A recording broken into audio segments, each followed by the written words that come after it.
Inventé par les Grecs, affiné par les Romains. On peut classer les grandes définitions de cette dame en 3 catégories. La rhétorique est une manipulation de l'auditoire, Platon. La rhétorique est l'art de bien parler, Quintilian. Quant à Aristote, pour lui, la rhétorique est la faculté de découvrir spéculativement ce qui, dans chaque cas, est propre à persuader. C'est à la fois une technique, un talent et une virtuosité artistique. Elle est le premier des 7 arts à maîtriser dans le cursus scolaire du monde gréco-romain. Avec l'arithmétique, l'astronomie, la dialectique, la géométrie, la grammaire et la musique. Une fois passé avec brio la classe de la grammaire niveau secondaire, il y a une liste de 14 exercices de progymnasmata en grec ou de praexercitamenta en latin à pratiquer chez l'orateur. L'art oratoire était considéré comme étant la discipline la plus distinguée et les écoles de philosophie des anciens étaient toujours des écoles d'orateurs. Les hommes qui visaient un emploi public se confiaient tous à un professeur privé qualifié qui leur enseignait l'art de la rhétorique. La maîtrise de la parole entraînait un grand prestige et ouvrait sur les postes les plus élevés de l'État. Corax fonda une école en Sicile vers le 5e siècle avant Jésus-Christ, que l'on peut estimer être la plus ancienne preuve de la volonté d'apprendre à parler. Le pouvoir de la persuasion de son art gagna en renommée.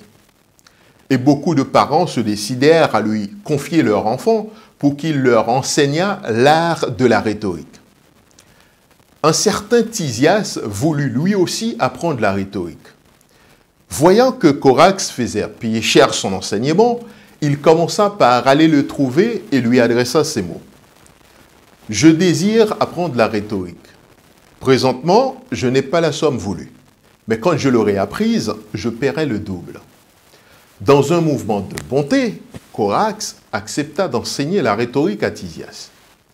Or, une fois que ce dernier fut instruit, il entreprit une drôle de manœuvre contre son maître. Corax lui dit-il, « Donne-nous la définition de la rhétorique. » La rhétorique, répond l'autre, est ouvrière de la persuasion.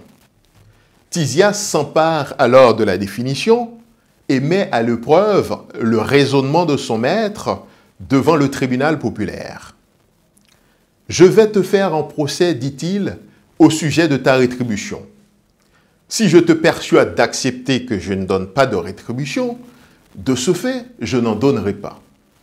Et si je ne parviens pas à te persuader, à nouveau, je n'en donnerai pas au motif que je n'aurai pas appris de toi à persuader. » Consternation des uns, jubilation des autres. Corax s'élève et réplique. « Je vais te faire moi aussi un procès. Si je te persuade d'accepter que je dois recevoir ma rétribution, de ce fait, je la recevrai.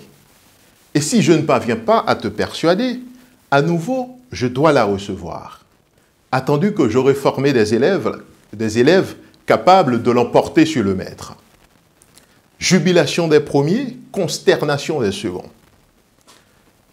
L'Assemblée prend alors la décision de renvoyer les plaideurs dos à dos en demandant aux héros de proclamer sur l'agora à Corax, Corias et demi, sachant que Corax, par définition, est corbeau, pour dire à mauvais corbeau, mauvais œuf, ou encore à maître malin, élève malin et demi.